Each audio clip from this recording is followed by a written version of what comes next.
My name, my name is Caitlin Buckley, and I am the Capacity Building and Strategic Partnerships Officer at the Cape Cod Foundation. I'm excited to welcome you, and thank you for taking the time out of your busy day to join us. In my role as Capacity Building and Strategic Partnerships Officer at the Foundation, I manage our capacity building grants process, our Women and Girls Fund grants process, and a variety of different special projects and community engagement initiatives. I'm joined today by Alex McLean, our fund administrator, and Jeannie Ruckert-Levy, our program officer. A few housekeeping notes. We will be using a slideshow, so we recommend that you choose speaker mode in the upper right corner so that you can more easily see who is talking during the presentation. And if you would like to use closed captioning, please manually enable it by clicking the closed captioning icon at the bottom of your screen. Our information session today will be about 45 minutes, and we have left time at the end for your questions. This is being recorded, so if you need to hop off the call or miss something, or if you want to share it with a colleague, we'll be sending the slides for this presentation and the recording afterwards via email to all registrants and posting on our website.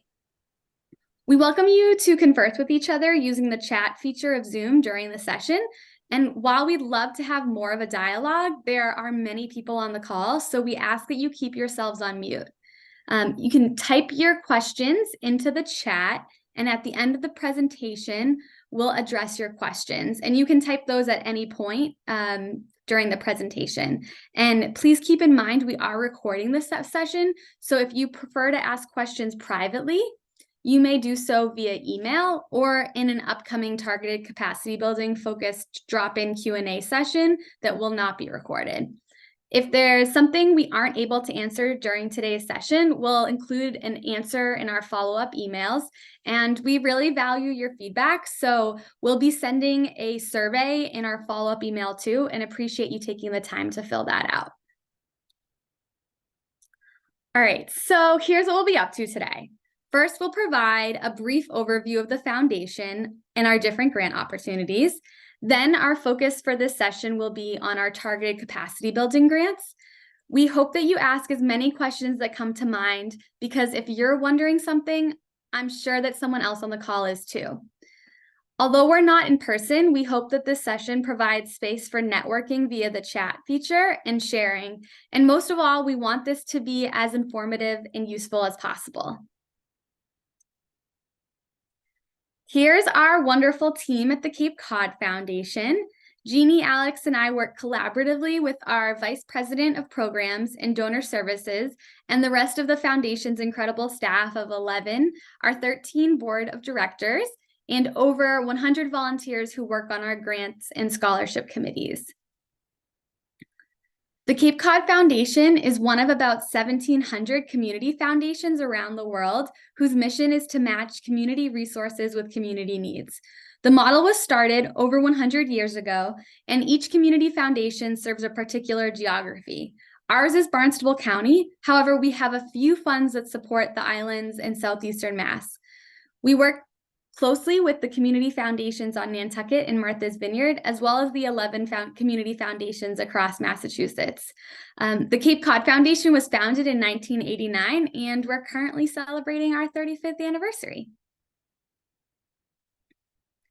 The Cape Cod Foundation's mission is to strengthen and enrich our community. There are many ways that we achieve this mission. Primarily, we work with individuals, families, businesses, community groups, and other nonprofits to establish their own charitable fund with the foundation. We have more than 330 individual funds right now. The majority of these are endowed, meaning they are pooled and invested so that they're designed to last in perpetuity. In turn, these funds distribute back into the community every year through grants and scholarships with the approval of the foundation's board. Speaking of scholarships, the foundation has over 100 funds that award scholarships annually to local students pursuing many educational paths. We offer a breadth of scholarships, so this is not just for graduating high school seniors. We have opportunities for adults returning to school, certificate programs, graduate programs, If you have colleagues or clients who are in school or considering further education, or know of someone who might be interested, please have them apply next year and reach out to our Education Program Officer, Mary Beth Burwood, with any questions. We want to ensure that every prospective student on Cape Cod is aware of these opportunities, so we appreciate your help spreading the word. Now, back to the topic of grant making. While the foundation offers discretionary grants that are competitive, which we will speak about in just a minute, it is worth noting that a major facet of our giving comes from donor-advised funds. For these funds, a donor, their family, or a business make grant recommendations to our board of directors and drive their own giving. Our staff act as philanthropic advisors to our donor-advised funds to share community needs and grant ideas. We help foster connections and make funding matches. This is one avenue for partnership with the Cape Cod Foundation, which is always available to you. We encourage organizations to keep us informed of our funding gaps on an ongoing basis in case there is a match with a donor-advised fund. Most who are familiar with the Cape Cod Foundation are likely more familiar with this sort of transactional work, like grant making, but we also spend a lot of time here serving as a connector, convener, and participant in regional efforts regarding broad community issues. One example is our coordination of the Cape and Islands Funders Network, which is a convening of many of the region's key funders. Another example is our support of the Partnership for Nonprofit Advancement, which is a convening for entities that help to strengthen our region's nonprofits. The monthly newsletter we send out on behalf of the Partnership for Nonprofit Advancement is a great resource to learn more about local nonprofit training and professional development opportunities. Also, we fund nonprofit training programs such as the Institute for Nonprofit Practice and the Massachusetts Community Foundation's partnership. We encourage you to consider these opportunities. In terms of our civic leadership, the foundation sits on a variety of task forces and cohorts to learn, support, and identify opportunities where we can leverage grant funding to address unmet needs. For example, we sit on the Cape and Islands Regional Network on Homelessness and have made a number of grants as a result of that participation. Finally, we serve as a fiscal sponsor on a limited basis due to our own staff capacity. We're happy to make connections between organizations for any initiative looking for fiscal sponsorship in cases where there is mission alignment. The foundation offers a few competitive discretionary grant programs. We use the word discretionary because committees of the foundation, with approval and guidance from our board, have discretion over how this funding is used. Many of our competitive discretionary funds are earmarked for certain purposes or fields, though a small amount are unrestricted.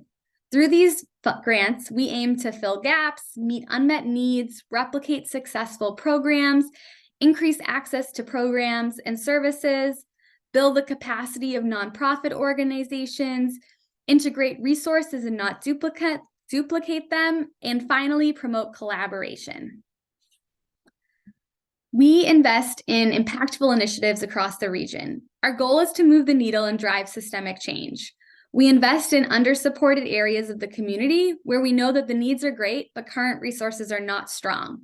When I started 3.5 years ago at the foundation, it was clear that this particularly included funding for organizations who support the Cape's underserved and increasingly diverse communities.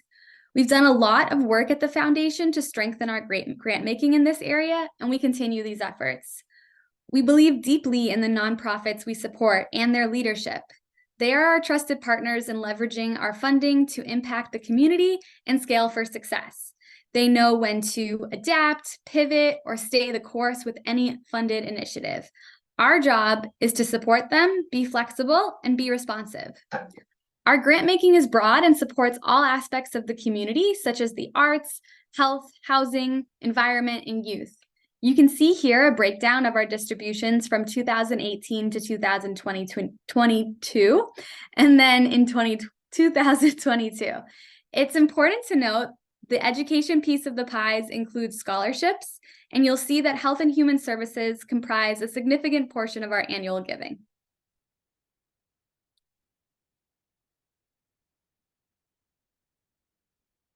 And we can go to the next slide. Thank you.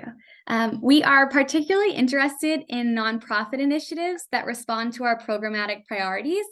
These programmatic priorities feed into the organizational strategy outlined in our Connecting Cape Cod report that we published last year.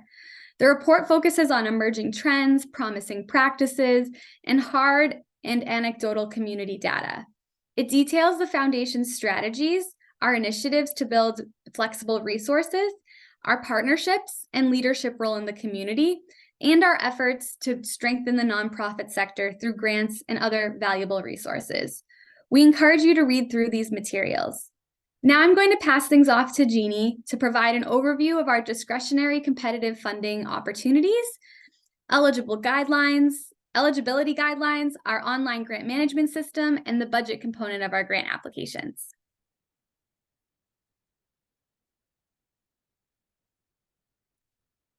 Hi, everybody. Thanks, Caitlin. It's really nice to be talking to you today. It's nice to see some familiar faces and some new faces in the attendance. So I'm going to go over some material that people might be familiar with. As Caitlin described, when we have funds that we have discretion over, funds that are in sort of subject-based funds or funds where we can make decisions about where to direct them, we call that discretionary funds or competitive grant programs. It's really the way that you can apply for or intersect with a grant program. And that's a traditional way on our website that you can always see what the opportunities are. The competitive grant programs for 2024 we're going to talk about today are the open door grants, targeted capacity, town funds, and women and girls funds. And my role is program officer, and I oversee the processes for open door, town funds, and women and girls funds. So I'm going to touch base on those today, and then Caitlin's going to go into much more detail on targeted capacity. We work really closely together, so we try to keep each other informed about all the conversations we're having with each of you, because we know often your questions overlap different grant programs. So we appreciate the chance to talk to you together today. We can go to the next slide. Open door grants are open right now. They're a rolling application process until July 12th. So if you apply now, some decisions are being made as we go through the spring, and all decisions will be made by the end of July. These are a new program for us this year. It's a one-year, one-time $5,000 grant, and it provides either general operating support or program support. It's your choice. And they're open to organizations with budgets of about $1 million or less. They're literally designed to make sure that our door is open to small to medium organizations perhaps that haven't applied before, or organizations that we are familiar with but fit that budget criteria. There is no meeting required to apply, so you can just click on the link on our website, or we'll put it in the chat, and the application is relatively simple.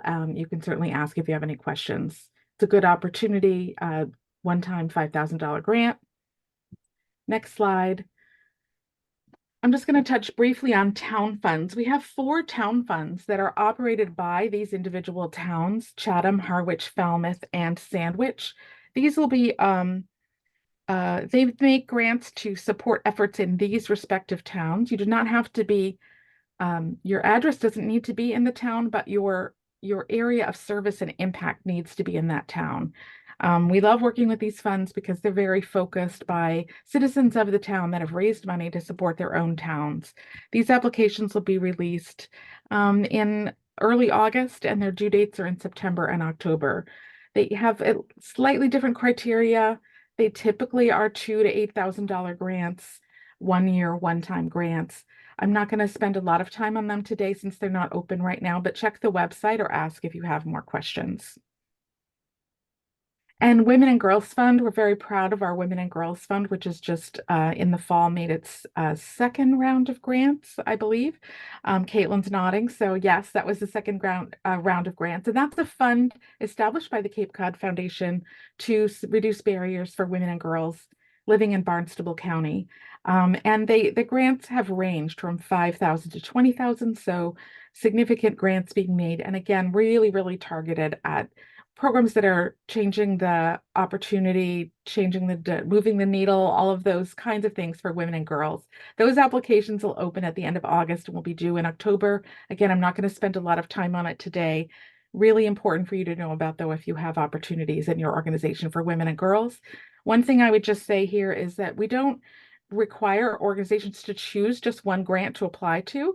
If you have a good application for women and girls, you can also apply to a town fund and also to an open door grant.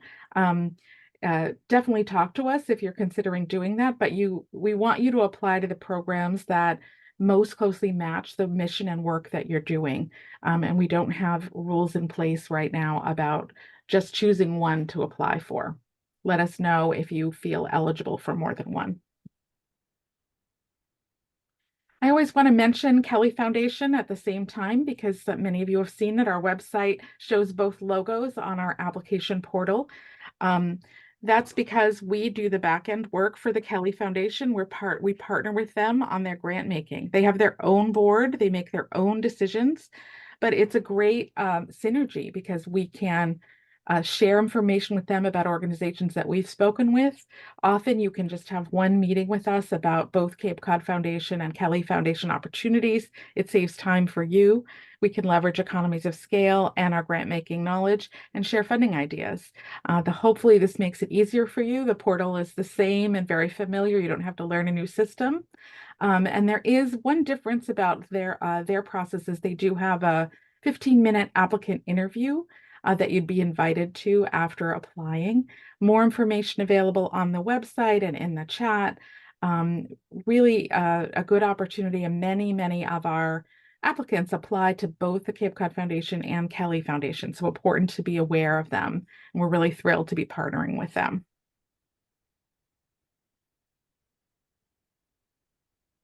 I want to just touch base on eligibility. It's really important to know that each grant does have slightly different eligibility requirements. And one of the most important things you can do is read the grant guidelines for the grant you're considering applying for, where details will be, much more detailed than this slide about who is exactly eligible. But in general, we're looking for 501c3 public charities or organizations. For most grants, we do consider municipalities, civic organizations, schools, and faith-based organizations.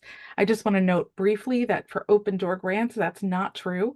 That's particularly because many schools and municipalities have budgets in excess of $1 million, so they're not eligible for that small to medium organization grant.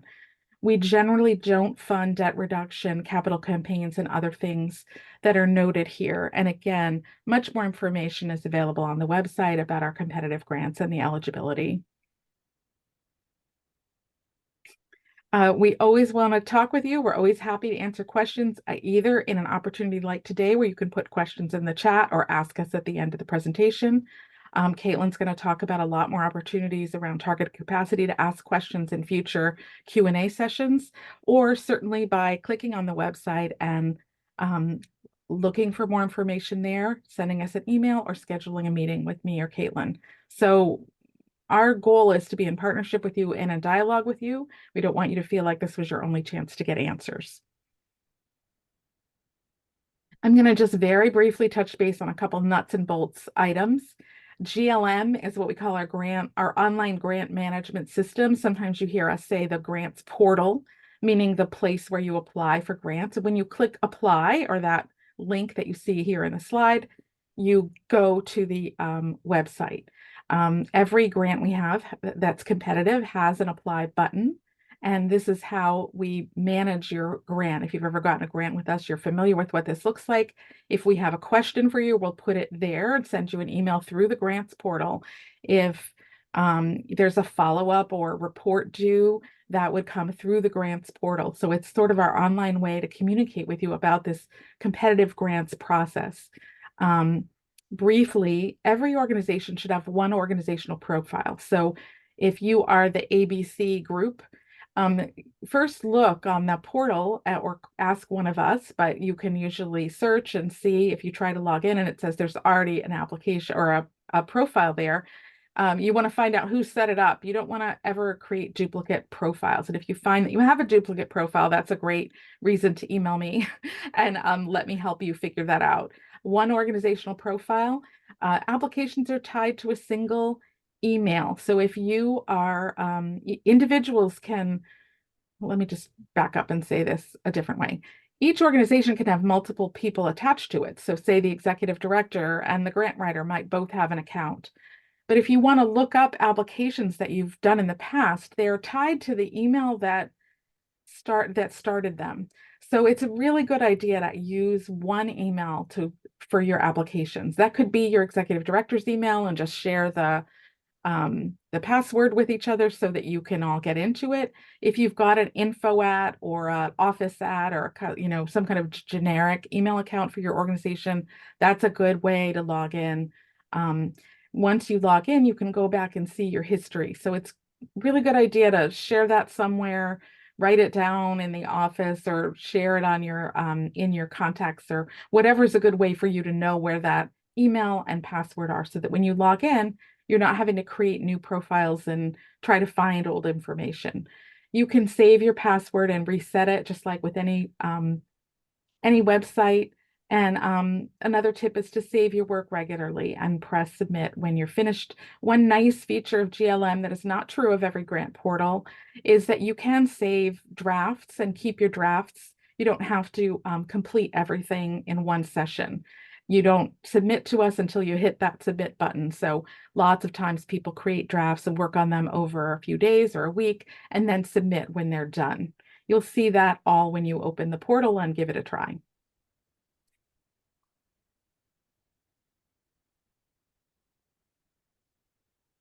Another tip I just want to say, you don't have to adjust back, Alex, is a lot of people create a Word document with some of their text and their language and then cut and paste it in to their application, and that's fine too. So, once you start, I think it's easier to see what's going to work best for you. You can either create it right on the portal and just save it as a draft, or you can prepare your application offline and then cut and paste it in. You'll see that it's pretty flexible to allow you to work the way you want. Quickly on the budget, all grants require a budget of some kind. Please read the guidelines carefully to make sure you understand what is required for your grant. We do use a certain template. You have the option to attach your own budget as long as it covers the points that we're asking for. But the template we use is the Philanthropy Mass Common Proposal Budget Template. There's a link to it there, and there is a tutorial posted about how to use that budget template. We use basically just a few columns of it, this request, meaning what you're applying for money for, and your project budget. So for example, if you're applying for a $5,000 grant and your project budget is $20,000, that's two different columns showing how you would use the $5,000 and also what's your total project budget. We really want to see how you're spending the money. There is no limit on overhead or administration. We understand that those things are required to do work, but we want to know, is it for direct expenses? Is it for marketing? Is it for food? What are you using your budget for? For general operating support requests, which are those open door grants, all we need is your organization budget. You don't need a project budget. For many of our applications, they're project-based or certain program-based, and we do need to see that program budget. So look carefully to see what the requirement is before you go into the budget template, and make sure that we see what your project looks like in numbers as well as in the text that you've put in the text parts of the application.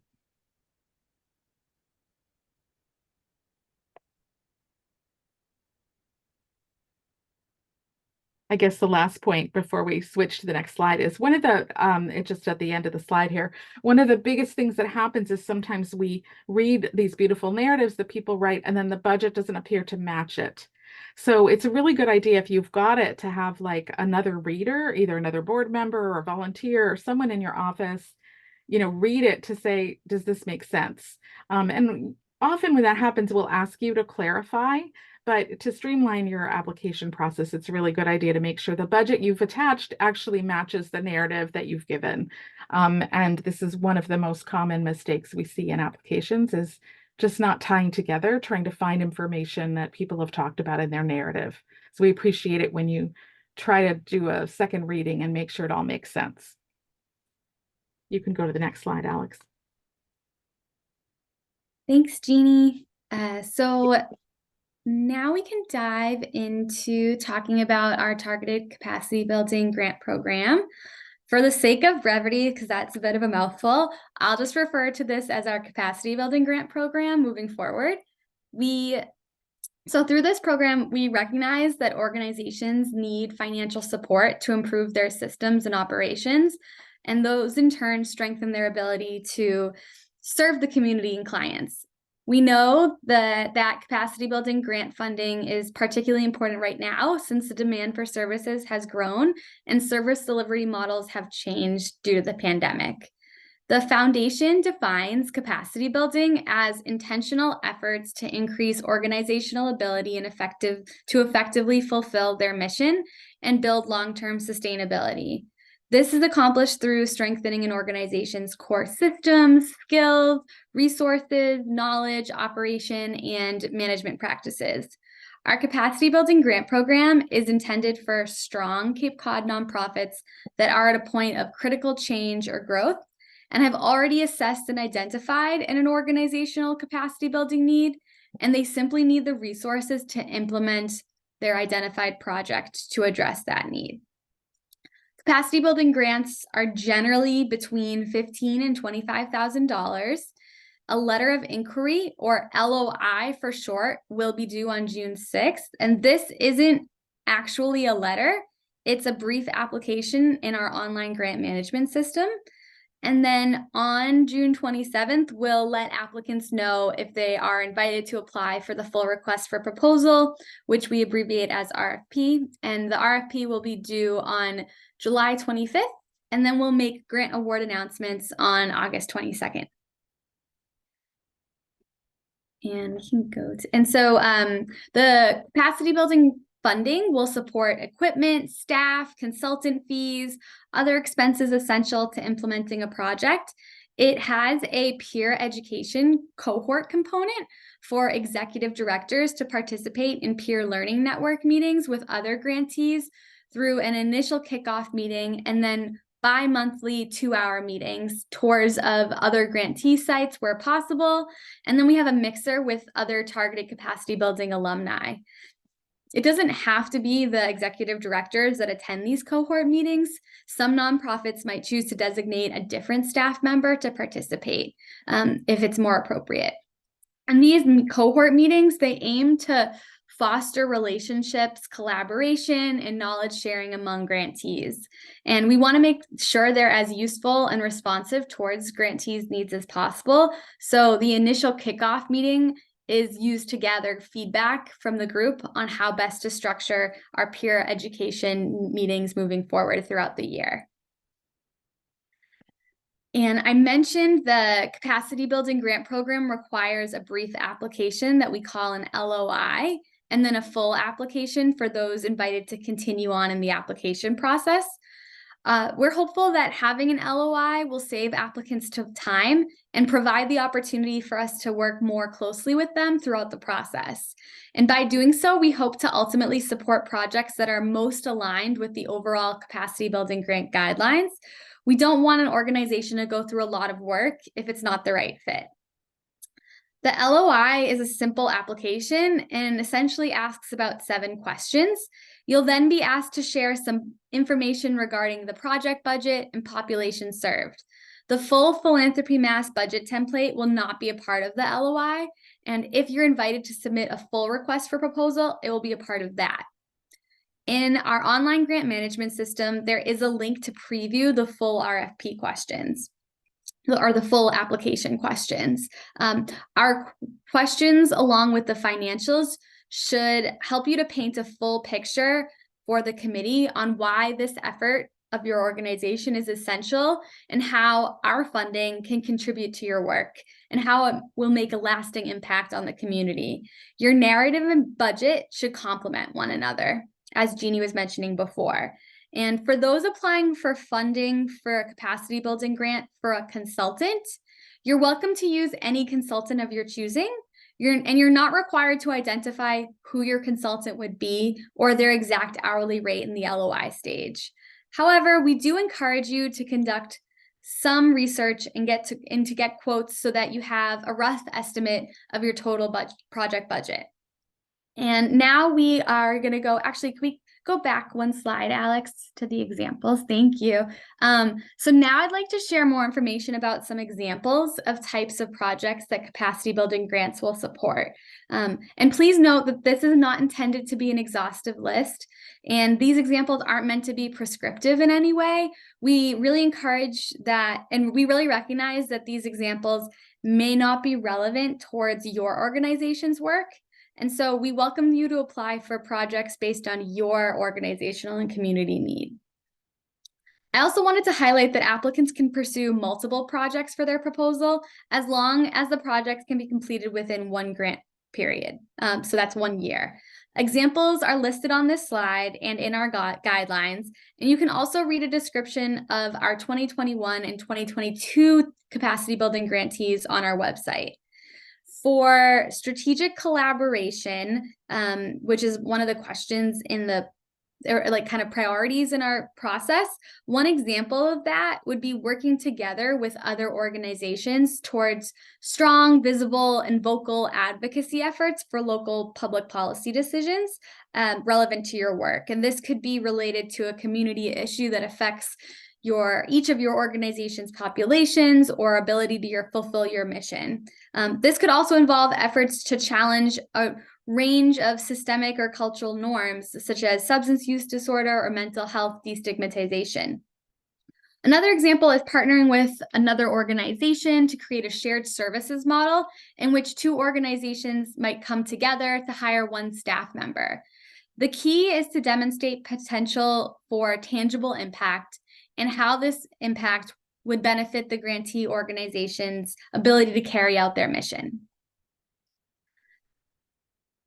So from a process perspective, there are a number of pieces that we consider and that the committees consider when reviewing an application. So first, the staff initially screens applications for eligibility and completeness. Then grant committees evaluate applications and forward their recommendations to the foundation's board of directors for approval. Applications are evaluated based on community need and opportunity. Clear objectives that relate to the applicant's mission, evidence of the organization's ability to implement the work, and a practical work plan to achieve objectives and make a sustainable impact. Applications are also evaluated on the organization's health and capacity. We recognize that some grant proposals involve work that has never been done before, and if that's the case, we take into account whether your organization has the foundation or partnerships necessary to implement the project. Other considerations include the organization's financial health and budget, like diverse funding strategies and ability to leverage resources. Lastly, applications will be evaluated based on having a clear and well-scaled plan to measure the impact of the work. Overall, it's a good idea to clearly address these areas in your application.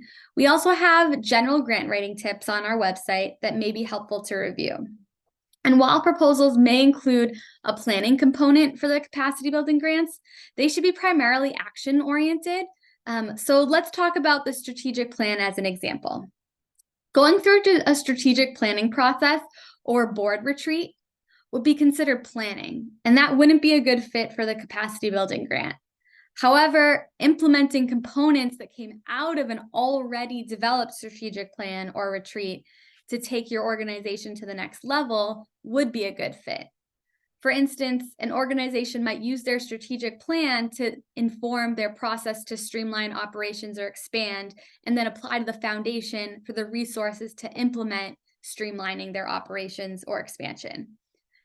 Proposals should clearly demonstrate how the project will result in long-term impacts.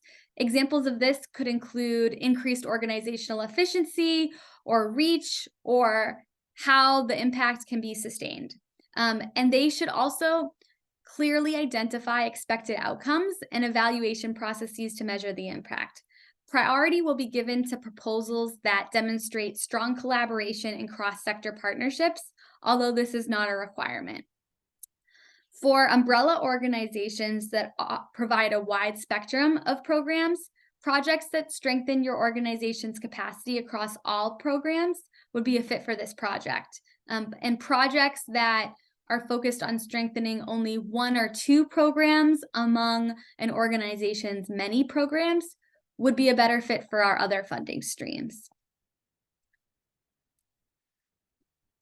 So a few application tips. Our team is taking on more of the background research about your organization in advance of committee review. You'll notice that our applications no longer ask for organizational information like your mission statement, board list, 501c3 letter, and so on. We'll be gathering any relevant organizational information based on conversations with you from your website, GuideStar, and so on. And this is the case with many funders, so it's best practice to have this available on your website if possible. We've provided a generous character count in our applications. However, this doesn't mean that you should feel any burden to use all of the available space. Please use the space to share only what you feel is necessary to say. And please also note that the character count does include spaces. So really important, no need to fill every single character. Brief applications, as long as you get the point across that you need, are very welcome. Another note on collaboration is that you may be contacted to share a letter of support from another agency if this collaboration is essential to the successful delivery of your project. A central goal of ours is to learn about your organizations and learn about organizations who are effectively incorporating the values of diversity, equity, inclusion, and belonging in their mission, their operations, and throughout their programming. In particular, we're interested to learn how your program incorporates diverse perspectives, how accessible your services are for communities across the region, and how your staff teams are equipped to work with diverse populations.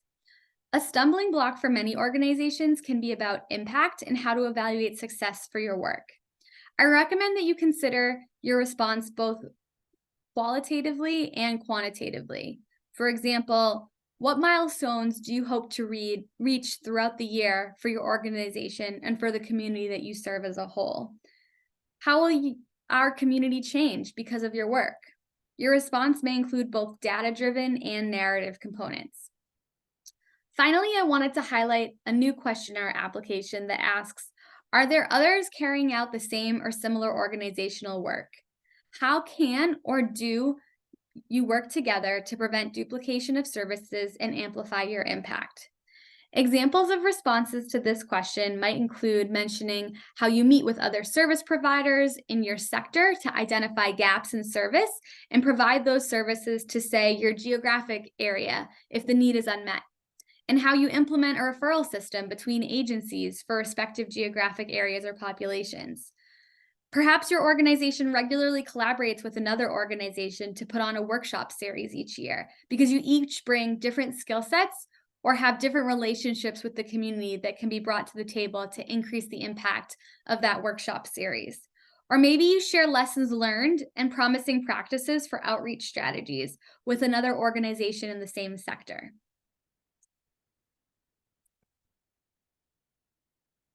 All right, so just to talk about some next steps, we're so grateful for your time spent participating in this information session today.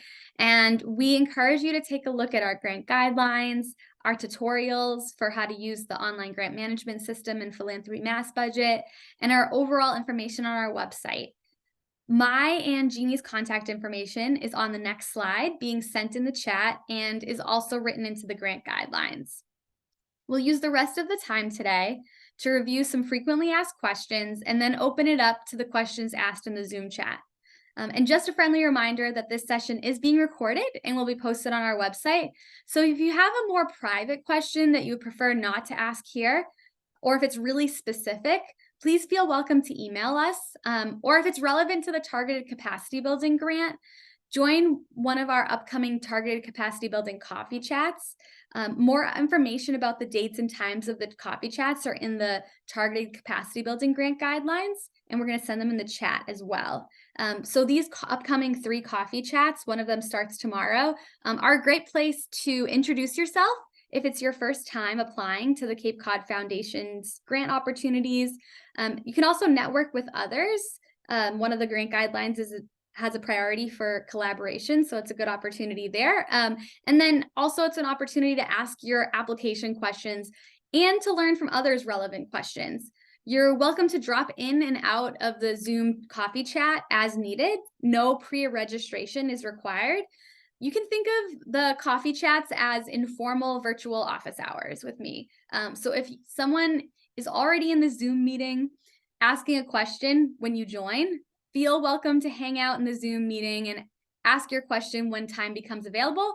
Or if you'd like, you can log in and log out in a few minutes. And if you have an extra specific or private question that you do not feel is relevant to others, you can feel welcome to email me instead.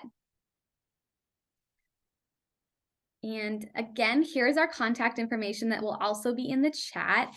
And now I'm going to pass things over to Jeannie to briefly mention a few frequently asked questions, and then we'll dive into the questions that we received in the chat. Thanks so much, everyone. Thanks, Caitlin. So we're going to just go through some of the most commonly asked questions. And as Caitlin said, we've been collecting the questions that are coming in the chat, and we'll try to answer those as well. Just to review, for any proposal, including targeted capacity, it's a good idea to take a look at how clear your request is. We look at evidence of your organization's ability to implement the work. So if it's the very first time you're trying something new, explain maybe how you're going to approach that. Help us know how you're going to accomplish these goals. We also look at, the relevance of the program that, is it something that we see as a need? And have you explained the need well enough, or does it seem a little disconnected from the work that you usually do? So remember that we're reading it from the outside. We don't know your organization as well as you do. So just try to make sure to tell your story. And then something else we note here is that sometimes even the best written proposal, the most amazing project can't be funded just because we don't have budget constraints. So it's not always a comment on how good the proposal was when you're denied for funding. Sometimes it just means we didn't have the funds available. So just kind of internalize that message, because in and of it, we can't fund every single proposal. What kinds of organizations receive funding? Caitlin just went through that around targeted capacity. It's a really important part of the grant process that I recommend for every single grant you apply for, whether it's for us or another foundation, to try to go on the website and look back at past recipients. Sometimes you can really tell a lot from the list of recipients, what kinds of projects, what kinds of organizations received it. So I think this is a really valuable step. In addition to reading the guidelines, which is important as well. Look back at that list. Caitlin mentioned this. Do you need to fill in a space, all the space? No, you absolutely do not. We tried to make a generous character count, but just use the space. We don't award dollars by the word. Just use the space you need to tell your story. If you leave a lot of blank, we have never once had a conversation about how somebody didn't write enough. That's not one of the things we worry about. We're just trying to make it accessible for you. Remember that there are some optional questions on some applications. If there's an asterisk, you'll see that it's required, and you'll know because the system won't let you submit it if it's not filled in. So there's a self-correcting element. You won't make the mistake of not answering a required question because you won't be able to submit. The biggest mistakes we see in proposal, we actually don't see mistakes in the proposal. We love reading the proposals and how we can tell a lot about your organization from them. Sometimes there are gaps. We've mentioned a few of them. We can tell sometimes people didn't read the guidelines. They might apply for something that's not really relevant to the main point of the grant. Another one is number 2. I don't think we've mentioned this. If you're putting in a proposal that involves a partnership, say you're going to work in the public schools to deliver a project, or you're going to partner with another organization, you have to attach a letter of support so that we know that's a real thing and that it's not just an idea that you had. So sometimes we see the letter missing and we'll have to ask you for it. The letter of support is not required if you're not collaborating with anybody. It's just if you're collaborating, you need to show us that collaboration has been established and the other organization agrees. And as I mentioned earlier, submitting a budget that doesn't make sense or doesn't really match the narrative is another mistake or gap that we see sometimes when applications come in. Is a meeting required? Not usually. There are two circumstances where it's a good idea to attend one of these kind of sessions or one of Caitlin's drop-ins. If you're brand new, if you've never applied for funding, if you've only applied for one kind and you're applying for the first time to a larger amount, or you have a really complicated or question that's really specific to you or your organization, these are the kinds of things that we want you to ask us. As we said, we're trying to be as accessible as possible, and we're you know, available to you by email, by phone, through these drop-in sessions, and through webinars. So please do reach out. But unless it says a meeting is not required, unless it's really specifically states that, as I noted, Kelly Foundation requires that 15-minute interview. Last year, Women and Girls Fund required a conversation. So always read the guidelines, but it's not required for everything. A lot of people ask if we can help with the draft, and there's two parts to this. The first is no, we don't have time or capacity to help with writing or drafting. Caitlin mentioned some great grant writing resources. There are grant writing tips on the website. And also would create a conflict of interest. If we helped you write your proposal, it might not be fair to others that we didn't help. So we don't provide technical assistance for writing proposals. But there is an important part too here. It's already come up in the chat today, interestingly enough. So let's go to the next slide. Part two is if you have a barrier or accessibility concern, language, cognitive, vision, other concerns, please let us know and we will work really hard to accommodate your need. We don't want to hear that somebody didn't apply because they couldn't overcome a barrier such as language. So even though we cannot draft or write your proposal for you, we really, our application portal does have a built-in translation service you'll see below, and we can help you with finding that if you need help. But many other kind of barriers might exist that we don't know about or that we can't see. So please let us know, and we will help you overcome that barrier in order to apply, if we can. And that's it for now, and we'll go to sort of live Q&A. To Caitlin. All right. Thank you so much, Jeannie and Alex, for all your help with that. I think that we covered most of the questions that were in the chat. I know there were some questions about links, so we updated those links in the chat as well. And if you have any other questions, please feel welcome to enter them in now. Or if there was a question and I don't see it in the chat, feel free to copy and paste it again to make sure that we can see that.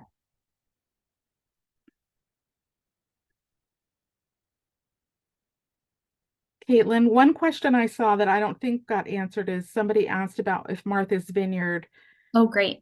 eligible to apply for targeted capacity. Yes, thank you. So no for targeted capacity building. And the reason for that is the cohort-based nature of it is intended for Cape Cod based nonprofits. And there's a lot of different meetings associated with that. However, we do have a few funds that are open to the islands.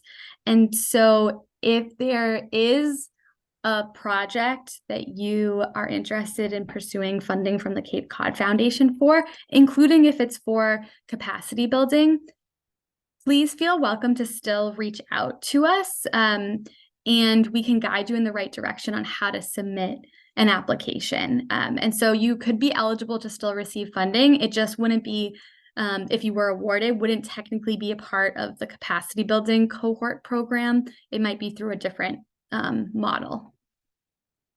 And the same is basically true for open door grants, Caitlin. They're modeled as a Barnstable County initiative. But as Caitlin said, we do have some donor advised and other funds that are open to the vineyard. So if you have a specific project in mind, let us know, same answer, and we'll see if we can match you to that fund. Again, we don't know, those are not discretionary for us. We don't always have control over how funds are spent that are not part of our grant making program. So it's not a simple yes or no answer, but most of our grant programs at the foundation are for Barnstable County. Martha's Vineyard has a community foundation that serves them, and Nantucket has a community foundation as well. Let us know if we can help you get connected to those guys. And for anyone who is asking about a copy of the deck, yes, we will be sharing the slides for today's presentation. We'll also be posting the recording on our website and emailing it back out to those who registered. So you can refer back to this at any time. And we will be working to get these up as quickly as possible. That will probably be within a week's turnaround time.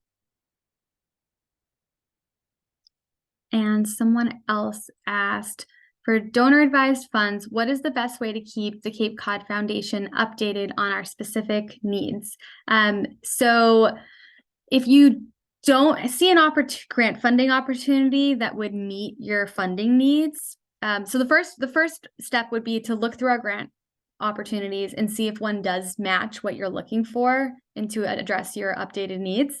And if they don't exist, feel welcome to email Jeannie or I, and then we can work with you on next steps.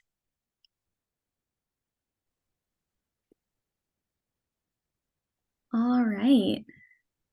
Well, if anyone has any other questions about targeted capacity building, please feel welcome to join one of my upcoming coffee chats. And if that doesn't work for you or you have a question about another grant program, please feel welcome to email us. But thank you so much, everyone, for your participation today and for all the great work that you do in the community. And again, don't hesitate to reach out if there's ways we can be a support. Thanks, everyone.